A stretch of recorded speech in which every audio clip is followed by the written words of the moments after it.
beauty and brains with a purpose. Our guest today is taking her advocacy to a grander stage as the Miss Elite Global is searching for its new queen in India next month.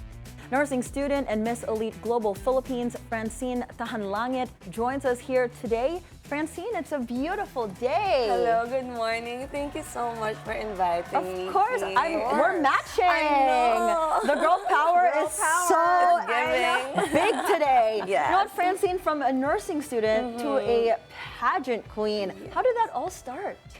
Well, actually, my first real pageant really started with Miss Manila back in 2023. So after that, I won second runner-up. And then my pageant handler contacted me last January.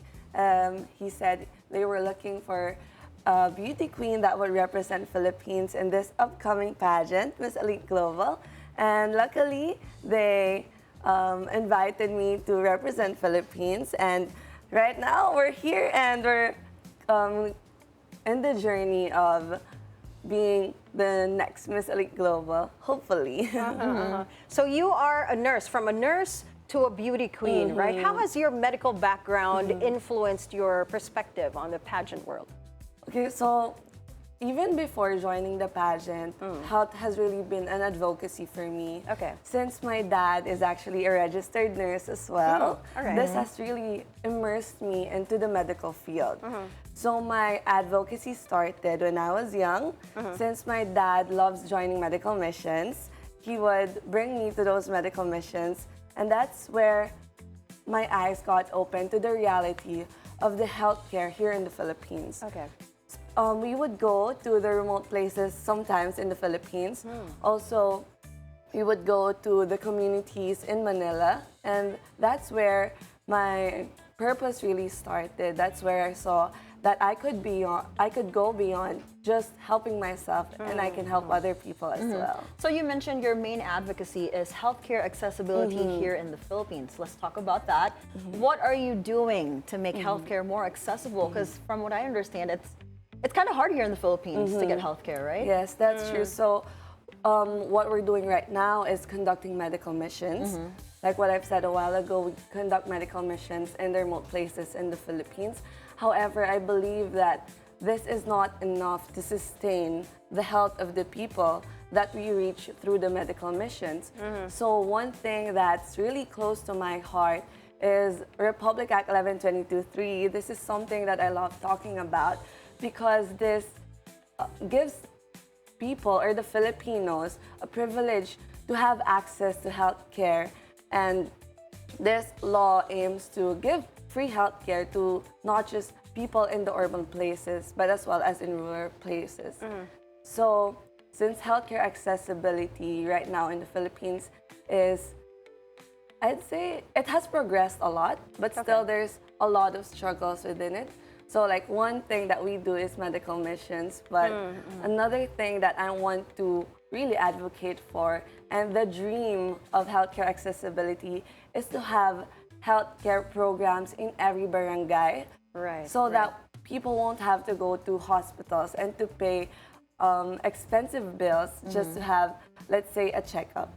So for example, if we have a free natal checkup in the barangay levels, then pregnant women won't have to go to 4 hospitals to get access to healthcare. Are you already taking those steps to help each barangay have those free checkups? Right now, we're still working on it since we have to coordinate with the LGU as well, and we don't want to overstep. But this is something that's like being here, being interviewed, and being able to share this advocacy is already a big step for me.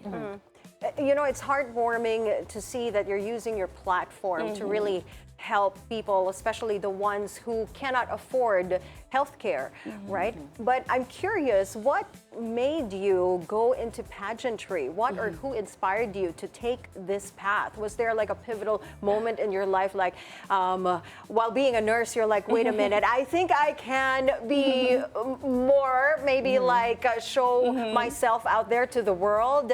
What, you know, steered you into this direction?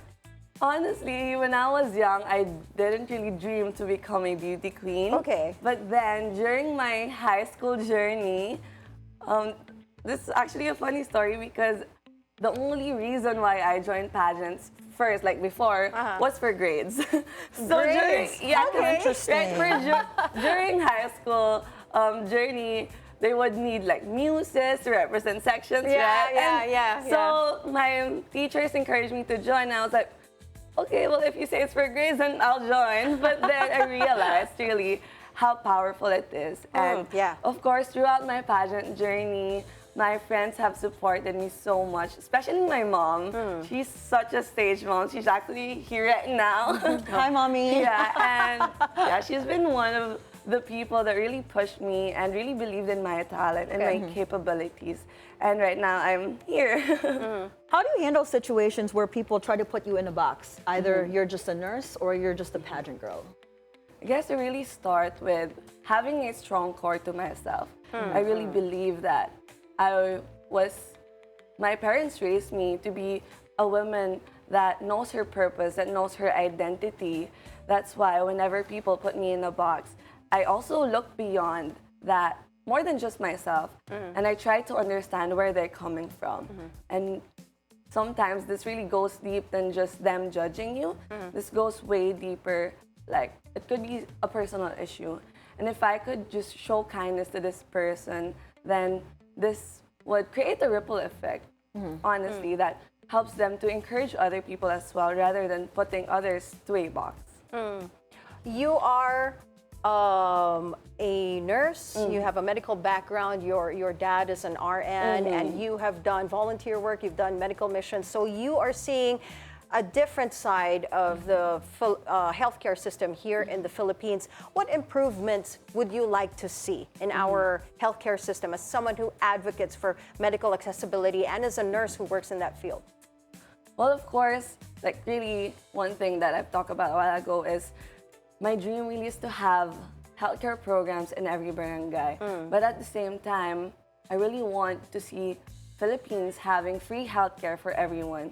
Since the reality is people are usually intimidated with going to hospitals, not because of the procedure, but because of the expenses because of the expensive healthcare programs. So like if there's one thing that I would really love to see is that people having that right to access healthcare rather than just a privilege that you get when you have money to pay for it. Apart from your advocacy, how has your nursing background bring a unique perspective to your pageant journey? Well, my nursing background really showed me how to have compassion to other people and to really look beyond myself and to really care for other people in an excellent way. So with nursing, you take care of people physically, but then if you go beyond that, whenever I talk to people, I make sure that I don't just somehow assist them with their physical discomfort, but as well as their emotional and mental well-being as well. Now, can you tell us about your journey, competing for Miss Elite Global Philippines? What were the challenges? What were the highlights? So for Miss Elite Global, so right now we're preparing a lot for, since my pageant will be on May 7 to 12. So right now we're preparing for Q&A, for talent. And one struggle would be like balancing my time since I am graduating nursing student. So how are you balancing your time with all of this? I feel that's tough. So right now, since I'm fourth year, we're focused with clinical duties. So later, actually, I'll be going to the hospital for my clinical rotation. Okay. So, like one thing is really just prioritizing my time and making sure that I manage it wisely. So I make sure that I have a schedule for the day, and I'm not really strict with like following everything, but I'd say that I'm really graced for the season just because everything in my schedule is just so on point. And I'm just so sure that it's God being upon my schedule because it's really hectic, to be honest. Yeah, and you still look great while doing all of that. You don't look stressed at all. I know, right? Not one bit. What advice do you have to young Filipino women who are juggling multiple jobs, multiple, I guess, goals and dreams, and how can they achieve them like you're doing right now? So if there's one thing I learned, I guess it's to not hold things too tightly. Because I believe if you're really graced for the season, if God placed you in this specific season, He's gonna make a way for everything to fit and make a way for everything to work out for your good as well. Well, thank you. I Thank really you enjoyed very that, and we're much. so excited to see We you wish compete you luck. in India. Thank you so much. Normally, they have good luck when they guest on our show. That's we always true. say that every I am claiming weekend. it. So yeah, you're gonna manifest and claim it today. Ladies and gentlemen, that was Miss Francine Tajanlangit. Good luck in India. Thank you.